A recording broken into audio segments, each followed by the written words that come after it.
hao ndio Mungu anakusudia kukutana nao. Musa baada ya kutengeneza yule nyoka akamsimamisha katika uga wa malango ya Israeli na katika uwanja ule, na aliweka mahali ambapo kila mmoja, haikuchukua labda tu sekunde ngapi, ilikuwa ni kitendo cha kuinua jicho na kumwona nyoka ameinuliwa, maana hakuwa amefichwa wala hakuwa amewekwa kwenye uvungu, ameinuliwa juu, na kila mmoja ambaye alikuwa na uwezo wa kuona angeweza kumtazama.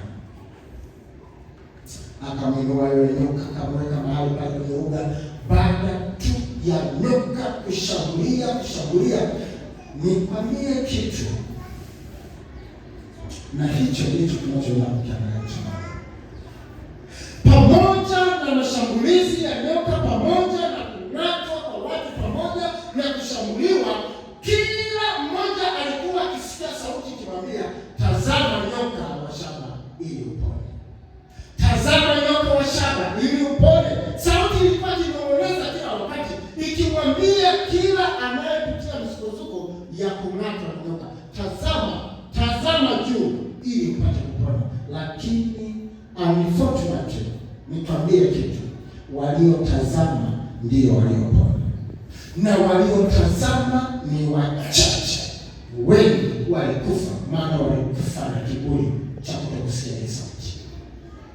Mchana wa leo nikwambie kitu. Je, umemwona?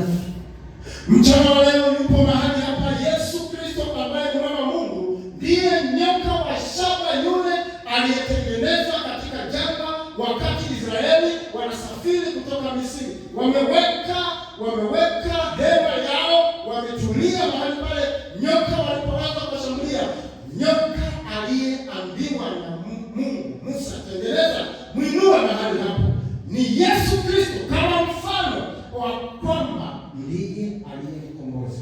Hakuna kitu kingine kitakachokomboa. Kutazama yule nyoka, hakuna aliyofaa chochote isipokuwa ile imani ya kusikiliza sauti ya Mungu ikiwaambia, tazama.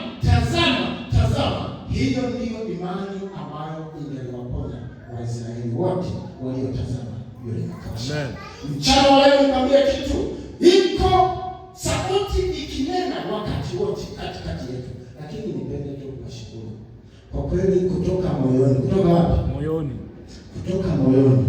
Sisemi kwa kujivuna wala sisemi kwa unafiki, nasema kutoka moyoni. Nishukuru kama mnyonge ya leo ambayo naongea nayo leo, sio kama mnyonge ya miezi 5 iliyopita. Bwana asifiwe. Hamjanielewa, mtanielewa baadaye. Nishukuru kama mnyonge ninayoongea nayo leo, sio kama mnyonge ya miezi 5 iliyopita. Bwana Yesu asifiwe.